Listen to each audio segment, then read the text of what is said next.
2001 मध्ये जर लोक भारताकडे पाहत होती थर्ड वर्ल्ड कंट्री म्हणत होते. अहो आज पहा आपण जी आर्थिक प्रगती केलेली आहे, इतर प्रगती केलेली आहे, त्यामुळे लोक आपल्याला आज possibly the third most powerful country in the world असं म्हणतात. म्हणजे from third world country to the third most powerful country in the world हा बदल लोकांच्या पाहण्यामध्ये झालेला आहे. प्रेसिडेंट बॅरेक ओबामा म्हणाले होते की education and innovation is going to be the currency of the 21st century. आणि जर आपण एमकेसीएल मध्ये पाहिलं तर एमकेसीएलने काय केलेलं आहे, एज्युकेशन आणि इनोव्हेशन, शिक्षण आणि सर्जनशीलता या दोन गोष्टींवर त्यांनी काम केलंय. फक्त 9 वर्षामध्ये 60 लाख लोकांना त्यांनी आयटी लिटरेट केलेलं आहे. मला वाटत नाही जगामध्ये असा कुठे एवढ्या छोट्या वेळामध्ये एवढ्या लोकांना आयटी लिटरेट होण्याचा प्रयोग झालेला आहे. आणि खरंच मला एमकेसीएलचा यासाठी मोठा अभिमान वाटतो. या प्लॅटफॉर्मवर आता जो आपण बनवलेला आहे त्या प्लॅटफॉर्मवरनं एक उंच उडी आपल्याला पुढच्या दशकामध्ये घेता येण्यासारखी आहे. इथे आपल्या राज्याचे मुख्यमंत्री पृथ्वीराजजी चव्हाण आहेत आणि मला अभिमान आहे की दिल्लीमध्ये असताना जेव्हा ते minister of science and technology होते, विज्ञान आणि तंत्रज्ञानाचे मंत्री होते, त्यावेळी आमच्या बऱ्याच चर्चा व्हायच्या आणि त्यामध्ये आम्ही नेहमी म्हणत असतो की अरे भारताला नोबेल प्राइज कसं मिळत नाही, भारतीयाला भारतामध्ये काम करून नोबेल प्राइज का मिळत नाही. आणि या प्रश्नाचं उत्तर अगदी साधं आहे आणि ते उत्तर म्हणजे ते मिळणार नाही जोपर्यंत आपल्याला अशी कल्पना आपण पुढे आणत नाही, दाखवत नाही किंवा त्याची निर्मिती करत नाही की ज्याच्यामुळे जगामध्ये मोठा बदल घडून येईल. आणि मला आनंद आहे की डॉक्टर विजय भाटकर यांनी पुढाकार घेतला. महाराष्ट्र सरकारने एवढी मोठी दूरदृष्टी त्यावेळी दाखवली. विवेक सावंत यांच्या नेतृत्वाखाली आपण एमकेसीएल त्यावेळी स्थापन केलं. एज्युकेशन फॉर ऑल आपण हे नेहमी म्हणतो नाही का, health for all, education for all, opportunities for all वगैरे. पण हे एज्युकेशन फॉर ऑल आतापर्यंत आपण करू शकलो नव्हतं. आता हे एमकेसीएलने दाखवलेलं आहे की आपण हे करू शकतो. आता केवळ एज्युकेशन फॉर ऑलच नव्हे तर अपॉर्च्युनिटी फॉर ऑल. आणि मला सगळ्यात एमकेसीएलचा एक जो प्रोग्राम आवडतो तो म्हणजे त्यांचा जो नर्चरिंग ऑफ टॅलेंट हा जो प्रोग्राम आहे. आणि त्याच्यामध्ये अशी एक मूळ भावना आहे की प्रत्येक मुलामध्ये काहीतरी आहे आणि याला त्याच्या बुद्धिमत्तेला, त्याच्या कौशल्याला, त्याच्याकडे जे काही असं खास आहे त्याला कसा वाव द्यायचा. म्हणून त्यांनी आता त्या मुलांना शिकवायला सुरुवात केलेली आहे. जवळजवळ 35,000 मुलं आज ते ट्रेनिंग करतायत आणि त्याच्यामधनं ऑलिम्पियाडमध्ये ही मुलं भाग घेतात. आणि कुठली बरं का, ऑलिम्पियाडमध्ये पूर्वी फक्त मुंबई पुणे वगैरे वगैरे तसं नाहीये. आता याच्यामध्ये खेड्यापाड्यातली मुलं त्याच्यामध्ये भाग घेत आहेत आणि ऑलिम्पिकची मेडल मिळवत आहेत. हे एमकेसीएलने करून दाखवलेलं आहे. आणि म्हणून हा जो एमकेसीएलचा हा जो प्रयोग आहे, मुलांना संधी द्यावी, त्यांना ऑलिम्पियाडमध्ये भाग घ्यायला द्यावा, हे माझ्या मते फारच महत्वाचं आहे. एमकेसीएलने जे आता हे केलेलं आहे आणि ज्याच्यामध्ये मी म्हणतो की त्यांचं मुलांवर लक्ष आहे, खेड्यापाड्यातल्या मुलांवर लक्ष आहे. अहो त्याच्यामधला एक असा मुलगा असेल जो आईन्स्टाईन बनू शकतो, जो न्यूटन बनू शकतो, जो सी.व्ही. रामन बनू शकतो. या मुलाला आपल्याला या नवीन ह्याच्यामुळे ई लर्निंगमुळे त्याला आपल्याला वेगळा काढता येईल, त्याची वेगळी परीक्षा आपल्याला घेता येईल. आपले अटल बिहारी वाजपेयी म्हणत असत की India's future is in information technology, IT. मी पण म्हणतो India's future is in IT but as in Indian talent. बरं का, हा जो आपला टॅलेंट आहे ना, या टॅलेंटला ह्या टेक्नॉलॉजीचं जर आपण साथ दिली आणि ह्या नवीन प्रकारचा हा जो एक प्रचंड मोठा प्रयोग आज एमकेसीएल करत आहे, तर त्यामुळे ह्या टॅलेंटला एवढा प्रचंड वाव आज मिळू शकतो. जसं मी आधी म्हटलं, भारताला एक थर्ड वर्ल्ड कंट्री म्हणून पाहिलं जात असे, आता त्याला third most powerful country potentially असं म्हटलं जातं. आणि ह्यामध्ये शिक्षणाचा हा मोठा भाग असणार आहे.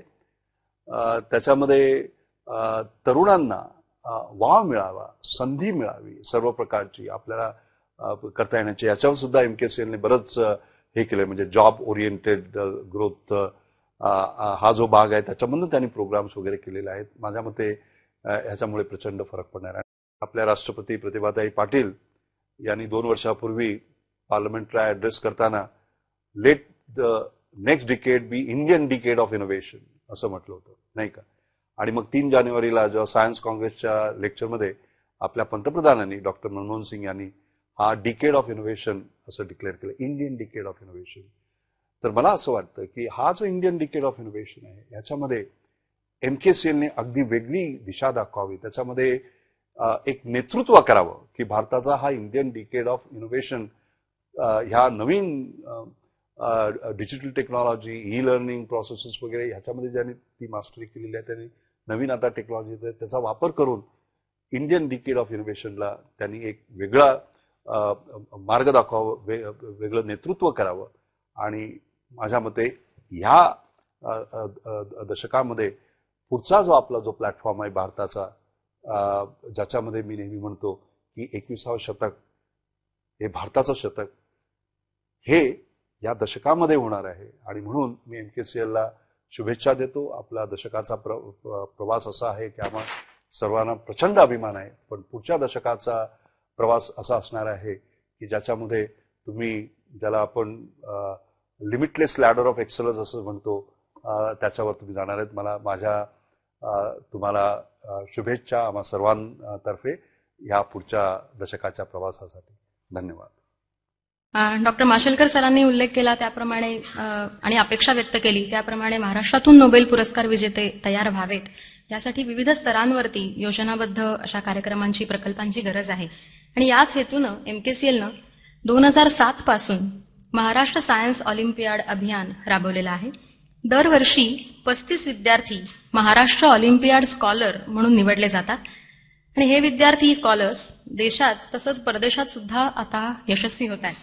यातल्या काही विद्यार्थ्यांना केंद्र सरकारच्या सायन्स अँड टेक्नॉलॉजी विभागातर्फे देण्यात येणारी प्रेस्टिजियस अशी किशोर वैज्ञानिक प्रोत्साहन स्कॉलरशिप सुद्धा मिळालेली आहे. काहींनी आंतरराष्ट्रीय ऑलिम्पियाडमध्ये पदकं मिळवलेली आहेत. खरं सांगायचं तर महाराष्ट्र ऑलिम्पियाड अभियानाचं खरं यश हे याच्यात आहे. अशा स्कॉलर विद्यार्थ्यांचं आज आपण इथे कौतुक करणार आहोत. मी सुरुवातीला माननीय उपमुख्यमंत्री श्रीयुत अजित पवार यांना अशी विनंती करीन की त्यांनी या स्कॉलर विद्यार्थ्यांचं कौतुक करावं. मी आता एकेका विद्यार्थ्याला व्यासपीठावर बोलवणार आहे. पहिल्यांदा येतो आहे शुभम ललवाणी. हा महाराष्ट्र ऑलिम्पियाड स्कॉलर आहे. त्यांनी गोल्ड मेडल मिळवलेलं आहे आणि आता त्यांनी नुकत्याच देशामध्ये झालेल्या AIEEE या परीक्षेमध्ये प्रथम क्रमांक मिळवलेला आहे.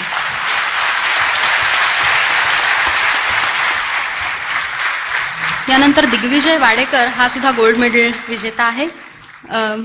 मी शुभमला अशी विनंती करीन की त्यांनी या कौतुकाचा स्वीकार करून कृपया व्यासपीठावरच थांबावं, म्हणजे तुझे सहकारीही व्यासपीठावर येतील.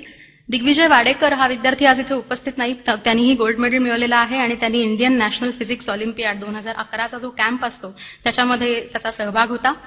त्यानंतर आहे श्रीहरी भट. यांनी सुद्धा महाराष्ट्र ऑलिम्पियाड स्कॉलरशिपमध्ये गोल्ड मेडल मिळवलेलं आहे.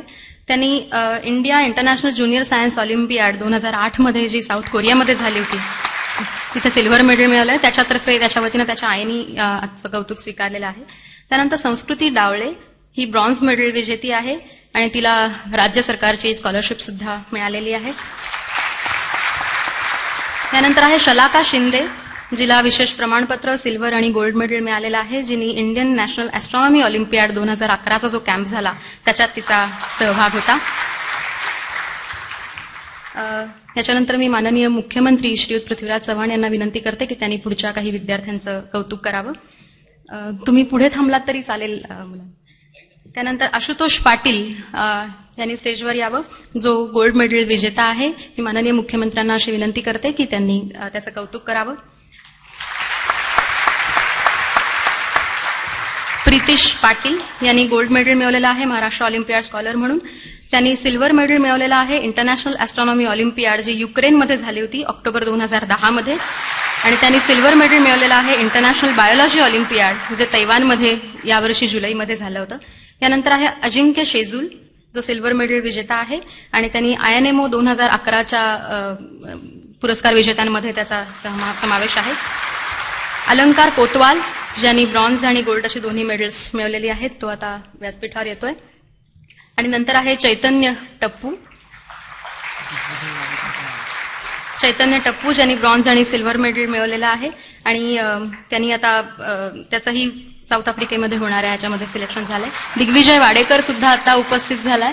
दिग्विजय वाडेकरने सुद्धा कौतुक स्वीकारावं. मी सगळ्या मुलांना अशी विनंती करते की त्यांनी कृपया स्टेजच्या पुढील भागामध्ये उभं राहावं.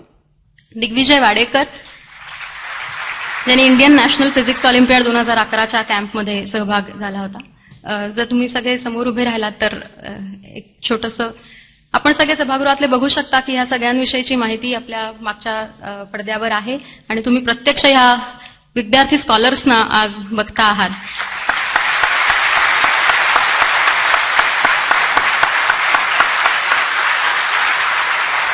कदाचित अजून काही वर्षांनी नोबेल लॉरिएट्स जेव्हा आपल्या समोर येतील त्यातले काही चेहरे आपण कदाचित ओळखू शकू. या सगळ्यांचं अत्यंत मनापासून अभिनंदन. धन्यवाद सर. धन्यवाद माननीय मुख्यमंत्री. धन्यवाद उपमुख्यमंत्री.